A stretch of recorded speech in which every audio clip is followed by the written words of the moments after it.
बाई तुझा आशीर्वाद ह्या मालिकेच्या आजच्या भागाचे अपडेट जाणून घेऊया आपल्या आजच्या या व्हिडिओमध्ये. तर आपण आता इथे पाहतोय की आता महेश दादा हा त्याच्या माणसांना सांगत असतो की आपल्याला आणखीन जास्त माणसं लागतील. कुठल्याही परिस्थितीत आपल्याला अवनीला शोधून काढायचं आहे. माझी बहीण शहराच्या बाहेर जाता कामा नये. सर्व टोल नाक्यांवरती आपली माणसं लावा. कुठल्याही परिस्थितीत अवनी शहरातून बाहेर जायला नको आहे, मला कळतं आहे का तुम्हाला. आणि मग दादा फोन कट करतो. त्याबरोबर लगेचच आता बाबासुद्धा त्यांच्या काही माणसांना फोन करतात आणि सांगत असतात की आपल्या पोरीला पहिलं ताब्यात घ्या आणि त्या ड्रायव्हरला तुकडे करून फेकून द्या. पुढचं काय होईल ते मी बघून घेईल.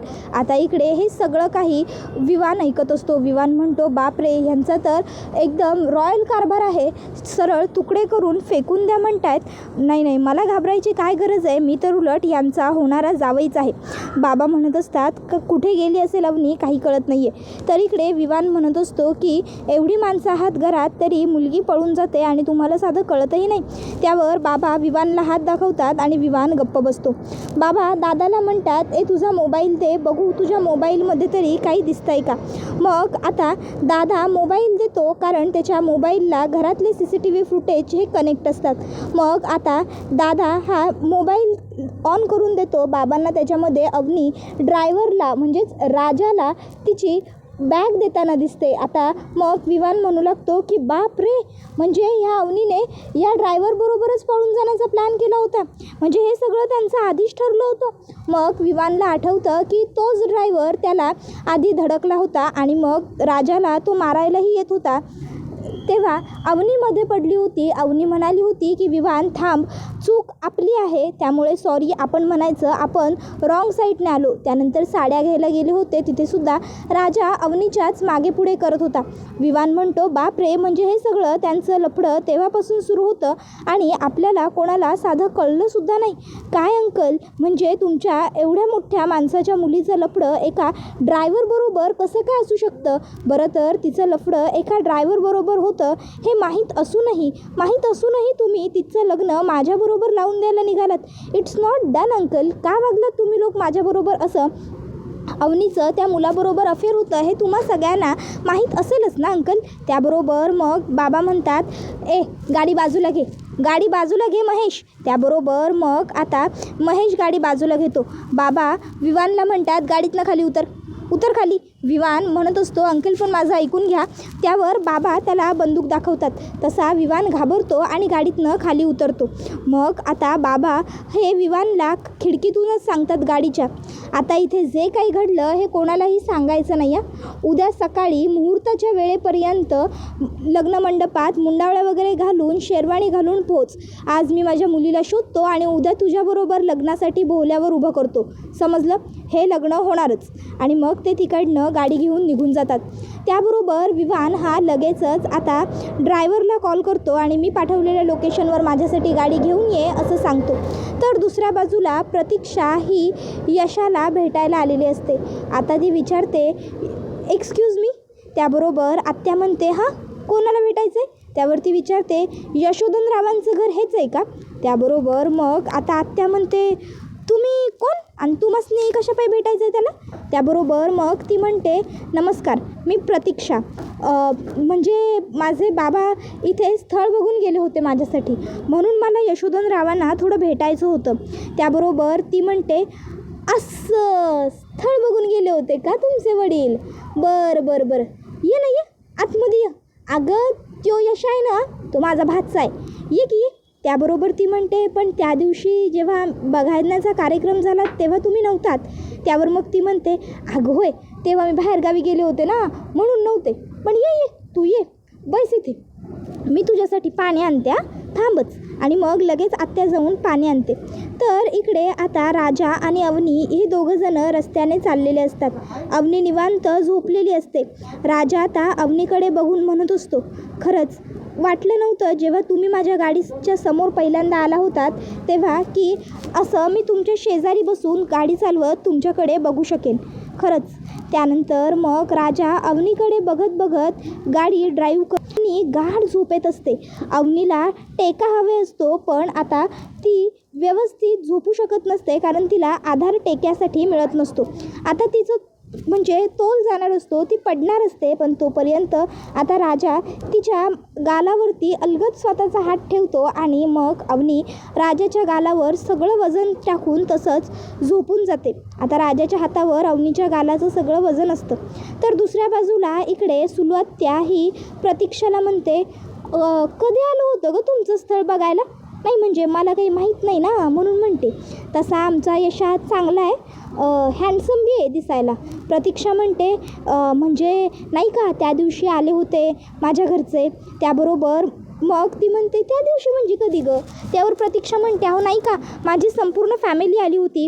त्यावर मग तिला आठवतं की अच्छा म्हणजे ते स्थळ आहे. तर मग ती म्हणते, असं आहे का, बरं बरं, मग तुझ्या वडिलांचं नाव काय? मग ती वडिलांचं नाव सांगते. मग लगेचच आता आत्या म्हणते, एक काम कर, मला आहे ना तुझ्या वडिलांचा नंबर दे. त्यावर ती म्हणते, वडिलांचा नंबर कशासाठी? त्यावर मग आत्या म्हणते, अगं आता असं काय करते, मी यशाची आत्या आहे की नाही, मग तुझ्या वडिलांबरोबर मीच नको का सर बोलून घ्यायला? आता या धांगडांनी तर काय आम्हाला सांगितलेलं नाही आहे, पण म्हणून आम्ही थोडी असं मागे फिरू शकतो. घरातलं लग्न कार्य आहे म्हटल्यावर आपण मध्यस्थी करावंच लागतं. म्हणून म्हणते, दे दे त्या तुझ्या वडिलांचा नंबर दे मला, ह्याच्यावर सेव्ह कर. मग आता बिचारी प्रज्ञा साधी सरळ असते, ती नंबर सेव्ह करून देते आत्याला. त्यानंतर मग आत्या प्रज्ञाला म्हणत असते, अगं पोरी नको करू त्याच्याबरोबर लगीन, हे घर आहे त्याचं, हे बघ हे असं पडकं झडकं घर, हेच घर बघायला आले होते ना त्या दिवशी तुझे आई बा. अगं ह्या पोरांनी तुला सुखाने जगू दिलं म्हणजे तुझं कल्याणच झालं. अगं तुला वाटतात तशी नाही आहे ती पोरं, एक नंबरची गोड गोड बोली आहेत, गोड बोलतील.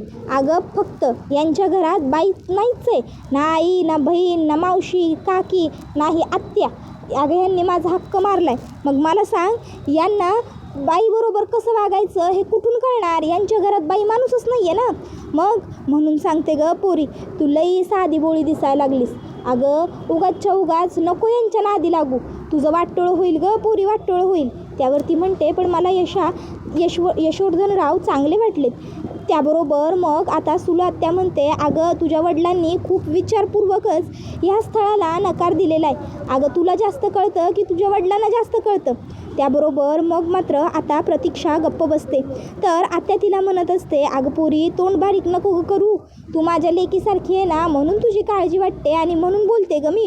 तुला एखादा चांगल्या घरातला चांगला पोरगा घावल, यांच्या घरात नको येऊ. अगं दांगरड आहेत ना सगळे, अगं काही नाही कामाचे. हा यशा हा स्वतः कॉन्ट्रॅक्टर आहे, कॉन्ट्रॅक्टर. स्वतःच्या घराची अजून डामडुजी केली का त्यानं बघ. अगं ह्या माणसांना माहीतच नाही बाई माणसाबरोबर कसं राहायचं ते. त्यावर प्रतीक्षा म्हणते, तुम्ही असं काहीही कसं बोलताय यशोवर्धनरावांबद्दल, मी ऐकणार नाही आहे तुमचं. त्याबरोबर आता दुसऱ्या बाजूला इकडे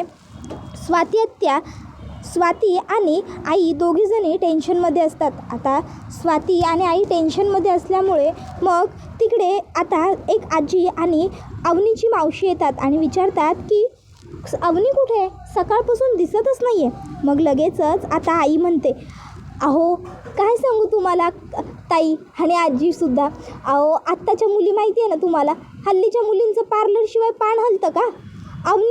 अवनीचं तर काय आता लग्न आहे, लग्न म्हटल्यावर मग पार्लरिंग आलंच ना, म्हणून पार्लरमध्ये गेली आहे ती, येईल की थोड्या वेळात येतच असेल.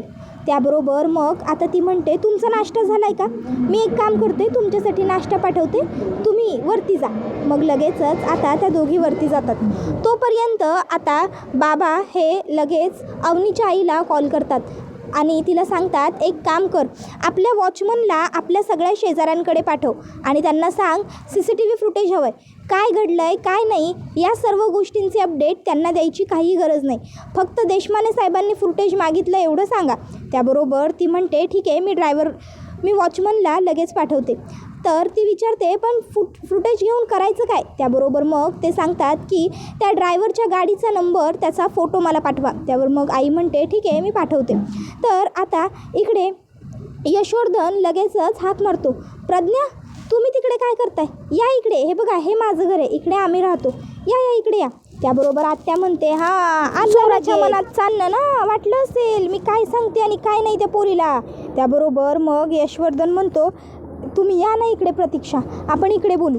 त्याबरोबर मग आता लगेचच आत्या म्हणते, ए पोरी अगं नको करू असं, नको जाऊ त्यांच्याबरोबर, नको येऊ त्यांच्या घरात. अगं ह्यांच्या घराण्याला ना बाईचा आशीर्वाद लाभणारच नाही आहे ना कधी, मी तसा श्रापच दिलेला आहे यांना. त्याबरोबर मग आता यशा म्हणतो, तुम्ही या ना इकडे प्रतीक्षा. तशी मग प्रतीक्षा तिकडे येते. त्यानंतर यशा म्हणतो, तुम्ही इकडे नाही म्हणजे तसं तुमच्या वडिलांबरोबर बोलणं झालं होतं माझं, मग मी सांगितलंही होतं वडिलांना की म्हणजे आपल्यात काही तसं, मग तुम्ही इकडे आज अशा अचानक कशा काही म्हणजे. त्याबरोबर प्रतीक्षा म्हणते, ऊन खूप जास्त आहे ना बाहेर, नाही म्हणजे चटके लागत आहेत अंगाला, तर आपण आतमध्ये बसून बोललो तर चालेल का. त्याबरोबर यशा म्हणतो, होय होय चालेल की या. आणि मग म्हणतो, नाही नको आतमध्ये नको. त्यावर मग ती म्हणते, का आतमध्ये का नको, काय झालं. त्याबरोबर मग यशा म्हणतो, नाही म्हणजे काय आहे ना, घरात कोणी बाई माणूस नाही आहे आणि तुम्ही घरात आलात तर ते म्हणजे लोक उगाच काहीतरी बोलतील ना तुमच्याबद्दल आणि उगाच तुमचं नाव खराब म्हणजे नको ना व्हायला, म्हणून मी काय म्हणतो आपण इथे बाहेरच बसूया का. त्यावर मग ती म्हणते, हो चालेल ना. मग यशा 2 खुर्च्या घेऊन येतो पत्र्याच्या, तिकडे ठेवतो आणि मग तिथे एक कॅनसुद्धा आणून ठेवतो जेणेकरून तिला त्याच्यावर बॅग वगैरे ठेवता यावी आणि पाण्याचा भरलेला ग्लास आणून देतो आणि म्हणतो, हे घ्या तुम्ही थोडं म्हणजे तुम्हाला बरं वाटेल. मग त्यानंतर ती ठीक आहे म्हणते आणि पाणी वगैरे प्यायला घेते. मग आता यशा म्हणतो की तुम्ही इकडे कशा काय आल्या प्रतीक्षा, नाही म्हणजे तुमचं तर झालं असेल ना सगळं छान, आलं असेल तुमच्यासाठी मागणं, ठरलंही असेल लग्न हो ना. त्याबरोबर मग प्रतीक्षा म्हणते, हो खूप मुलं आली, खूप मुलं बघून गेली, पण तुमच्यासारखं कोणी नाही आवडलं मला. तुम्ही जसं समजून घेतलं तसं कोणीच समजू नाही शकलो मला. त्याबरोबर आता दुसऱ्या बाजूला इकडे आत्या ही काय करते, आत्या घरामध्ये येते आणि प्रतीक्षाने तिच्या वडिलांचा जो नंबर दिलेला असतो त्याच्यावरती फोन करते आणि विचारते की तुम्ही प्रतीक्षा आव्हाडचे वडील बोलत आहात ना. त्याबरोबर ते म्हणतात, हो बोलतोय, कोण बोलताय आपण. त्यावर मग आता आत्या म्हणते, मी यशवर्धनची आत्या बोलते, यशाची आत्या. त्याबरोबर आता ते म्हणतात, पण कोण यशा, कोणाची आत्या. त्यावर मग ती म्हणते, अहो यशवर्धन नाही का, तुम्ही गेल्या वेळी आल्या होत्या, सगळ्या फॅमिलीनिशी आले होते ना स्थळ बघायला, त्या यशवर्धनची आत्या. त्यावर मग त्या मुलीचे बाबा म्हणतात, ओ अच्छा आठवलं, पण तुम्ही फोन कशाला केला आम्हाला. हे बघा आमच्यासाठी तो विषय कधीच संपला आता. त्याबरोबर मग आत्या म्हणते, अहो तुमच्यासाठी संपला असेल हो, पण काय ना तुमच्या मुलीसाठी अजूनही तो विषय संपलेला आहे असं वाटत नाही. तुमची मुलगी इथे या यशाला भेटायला आली. त्यावर ते वडील म्हणतात की ओ गप्प बसा, काहीही बोलू नका, माझी मुलगी असं करणं शक्यच नाही आहे. आत्या म्हणते, मी तुम्हाला व्हिडिओ कॉल करून दाखवू का. हां व्हिडिओ कॉलच करते. आणि मग ते वडील फोन कट करतात. तशी आत्या म्हणते, चला घाव वरमी लागलेला आहे. तर दुसऱ्या बाजूला आई आता वॉचमनला सगळ्या आजूबाजूवाल्यांकडे CCTV फुटेजमधून राजाच्या गाडीचा नंबर प्लेटचा फोटो आणायला लावते. तर दुसऱ्या बाजूला इकडे आता यशा हा म्हणत असतो, मी तुमच्या वडिलांना म्हणजे सांगितली होती माझी अट. त्यावरती म्हणते, हो बाबा बोलले मला त्याच्याबद्दल. त्याबरोबर मग यशा म्हणत असतो, अहो आम्ही लई लहान असतानाच गेलो आमची आई गेल्यापासून मी माझ्या 3 भावंडांना खूप लाडाने सांभाळलं आहे, त्यांना चांगलं व्यवस्थित लहानाचं मोठं केलं आहे. अहो मी त्यांच्यावर आईसारखं प्रेम केलं आणि कुठली आई आपल्या सुखासाठी आपल्या स्वार्थासाठी आपल्या मुलांना सोडून देईल असंच वाऱ्यावर. त्याबरोबर ती म्हणते, हो अगदीच बरोबर आहे, पटतंय मला तुमचं सगळं म्हणणं, पण बाबांना नाही पटणार हो हे सगळं. त्याबरोबर मग यशा म्हणतो, अहो मग त्यामध्ये आता आपण नाही ना काही करू शकत. मग त्या सगळ्यामध्ये सोपा मार्ग एकच आहे, तो म्हणजे तुम्ही दुसरं काहीतरी बघायला पाहिजे. किती झालं तरी ते तुमचे वडील आहेत, प्रत्येक वडिलांना आपल्या लेकीच्या सुखाची काळजी असतेच ना. त्यावरती म्हणते, अच्छा म्हणजे तुम्हाला आता माझ्या वडिलांचं मनही कळतं आहे का. त्यावर मग यशा म्हणतो, अहो कळायलाच हवं की एका बापाचं मन. त्यावर मग ती म्हणते, तुम्हाला माझ्या वडिलांचं मनही कळतं, मग तुम्हाला माझंच मन का समजत नाही आहे, कळत नाही आहे का तुम्हाला मला काय हवं आहे ते. त्यावर मग आता तो म्हणतो, हे बघा कधी कधी स्वतःच्या मनाला मुरड घालावी लागते. इतक्या त्या ठिकाणी नलू येते. मग नलू येते आणि म्हणते, ए यशा कोण आहे ही पोरगी आणि ही इथं काय करायला आणि काय गुलूगुलू चालायला काय तुमच्या दोघांमध्ये. त्याबरोबर मग आता लगेचच प्रतीक्षा म्हणते, कोण आहे ही आणि ही अशी आपल्यामध्ये येऊन कशी काय बोलू शकते, ए कोण आहेस तू.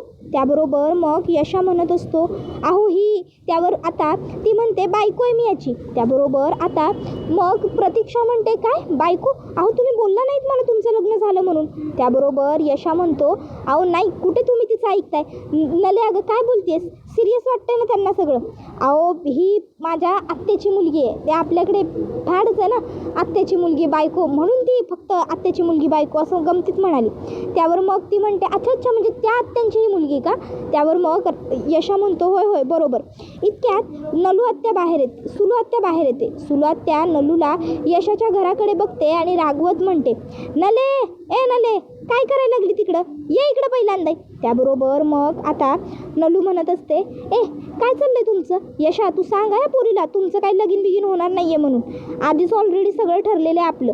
ए निघ तू जा बाई जा. त्याबरोबर आत्या पुन्हा हाक मारते नले ए नले. त्याबरोबर मग आता लगेच दादा म्हणतो ए ए ए नले अगं जा की गं जा, तुझी आई तुझा जीव घेईल नाही तर. त्याबरोबर मग आत्याला माझा जीव नाही घेता येणार कारण माझा जीव तुझ्यात आहे असं नलू म्हणते. त्याबरोबर सुलात त्या पुन्हा हाक मारते. त्याबरोबर मग आता लगेचच नली तिकडे येते आणि म्हणते आई ही पोरगी कोण आहे गं, मी ऐकलं तुझी आणि हिची भेट झाली, काय बोलत होती ही पोरगी. त्याबरोबर मग आता लगेचच सुलू आत्या म्हणते ते तर हिचा बा आल्यावरच समजेल आणि तुलाच नाही तर अख्ख्या गल्लीला समजेल. त्याबरोबर मग यशा म्हणत असतो ही आमची नलू, हिचं काय एवढं तुम्ही मनावर घेऊ नका, हे एक ध्यानच आहे. अहो मनात येईल ते बडबडत राहते, गमतीन बोलते हो. इतक्यात काहीतरी जळण्याचा आवाज यशाला आणि प्रतीक्षाला दोघांनाही येतो. यशा आणि प्रतीक्षा धावत आत येतात. यशा म्हणतो अरे माझी भाजी करपून गेली सगळी. प्रतीक्षा म्हणते सॉरी, हे सगळं माझ्यामुळे झालं, माझ्याशी बोलण्याच्या नादातच तुमची भाजी करपली. यशा म्हणतो अहो नाही नाही, त्यासाठी तुम्हाला सॉरी म्हणायची काय गरज आहे, उलट मीच तुमच्याबरोबर बोलण्यामध्ये एवढा व्यस्त झालो की गॅसवरती भाजी शिजायला ठेवली आहे हे मीच विसरून गेलो. त्याबरोबर हे ऐकून मग आता प्रतीक्षा लाजते आणि म्हणते इश्श काहीही बोलताय. त्याबरोबर मग तो म्हणतो अहो नाही म्हणजे मी खरं बोलतो, माझ्या लक्षातच आलं नाही की खरोखर मी गॅसवरती काहीतरी ठेवलं आहे वगैरे. त्याबरोबर मग दोघंही हसतात. तर दुसऱ्या बाजूला इकडे आता जे बाबा असतात त्यांना आता आईने त्या CCTV फुटेजमधून बरोबर अवनीच्या गाडीचा म्हणजे राजाच्या गाडीचा नंबर मिळवून दिलेला असतो. मग बाबा आता तो नंबर त्यांच्या सर्व माणसांना फॉरवर्ड करतात. तर दुसऱ्या बाजूला अवनी अजूनही राजाच्या हातावरती गाल टाकून झोपलेली असते. इतक्यात अवनी जागी होते. अवनी जागी झाल्यावर राजा पटकन त्याचा हात बाजूला काढून घेतो. राजाने हात बाजूला घेतल्यावर अवनीसुद्धा जरा ऑकवर्ड झालेली असते आणि राजासुद्धा. मग राजा म्हणत असतो सॉरी बरं का, नाही म्हणजे तुम्ही झोपल्या होत्या आणि तुम्हाला आधाराची गरज होती म्हणून मी फक्त आधार म्हणून तुम्हाला माझा हात. त्याबरोबर मग अवनी म्हणते इट्स ओके, काही हरकत नाही, उलट मीच थँक्स. त्याबरोबर मग राजा म्हणतो हां ठीक आहे. त्याबरोबर अवनी म्हणते एक विचारू का रे तुला. त्यावर राजा म्हणतो बापरे. त्यावर अवनी म्हणते काय झालं. राजा म्हणतो नाही काही नाही. मग अवनी म्हणत असते माझा ना खरोखर विश्वासच बसत नाही आहे रे, नाही म्हणजे माझ्यासारखी मुलगी खरोखर घर वगैरे सोडून एवढं जाऊ शकते का, खरंच माझ्यासारखी मुलगी एवढं सगळं करू शकते का. पण या सगळ्यामध्ये मला एक प्रश्न मात्र राहिला आहे, तो म्हणजे तू का करतो आहेस मला एवढी मदत, नाही म्हणजे तू ना मला ओळखत ना काय, मग तरीही तू इतकं का करतोस माझ्यासाठी. त्यावर राजा आता म्हणतो बाईची रिस्पेक्ट म्हणून करतो आपण हे सगळं. त्याबरोबर अवनी म्हणते एवढं सगळं रिस्क वगैरे घेणं. त्यावर तो म्हणतो अहो नाही म्हणजे काय ना, आम्ही लहान असतानाच आमची आई गेली, त्यानंतर मग आम्ही चौघच भावंडं लहानाचे मोठे झालो आणि आमच्याबरोबर होते ते आमच्या अण्णा. त्यामुळं घरात बाई नसल्याने घराची अवस्था काय होऊ शकते हे आम्हाला व्यवस्थित माहिती आहे आणि म्हणूनच आम्हाला आमच्या घराला बाईचा आशीर्वाद हवा. आम्ही जर एखाद्या बाई माणसाची मदत केली तरच आमच्या घराला बाईचा आशीर्वाद लाभेल की नाही, म्हणून आम्हाला जेव्हा जेव्हा संधी मिळते की नाही आम्ही बाई माणसाची मदत नक्की करतो. त्यामुळे आमच्या घराला बाईचा आशीर्वाद लाभू द्या अशीच काय ती तुम्ही देवाकडे प्रार्थना करा, बस बाकी काही नको काय. त्याबरोबर मग अवनी हसते. त्याबरोबर राजा म्हणतो तुम्हाला सगळं बाउन्सर जायला आहे असं दिसते. अवनी राजाकडे बघत राहते. राजा म्हणतो बाउन्सर म्हणजे तुमचा तो विमान, तो बाउन्सर नाही हा, बाउन्सर म्हणजे डोक्यावरून जातो ना बॉल ते. त्याबरोबर दुसऱ्या बाजूला इकडे राजाचा बॉस हा घरी आलेला असतो आणि तो यशाला सांगतो की ज्या ठिकाणी मी राजाला कामाला पाठवलं होतं त्या देशमाने साहेबांची पोरगी राजा पळवून घेऊन गेला. हे ऐकून यशाला तर खूप मोठा धक्का बसतो. तर दुसऱ्या बाजूला इकडे आता धन्या आणि भाण्याला तर खूप आनंद होतो. तर दुसऱ्या बाजूला राजा आणि अवनी गाडीतून चाललेले असताना इकडे आता बाबांची माणसं ही राजाची गाडी पकडतात. त्याबरोबर आता राजा घाबरतो आणि म्हणतो, देवी आई आता वाचव गं बाई, काय करू तुझ्या दारात ते तूच सांगत आई. त्याबरोबर हा व्हिडिओ इथेच संपतो. व्हिडिओ आवडला असेल तर व्हिडिओला लाईक करा, चॅनलवर नवीन असाल तर चॅनलला सबस्क्राईब करा आणि बेल आयकॉन आठवणीने प्रेस करा, जेणेकरून तुम्हाला पुढच्या प्रत्येक व्हिडिओचं नोटिफिकेशन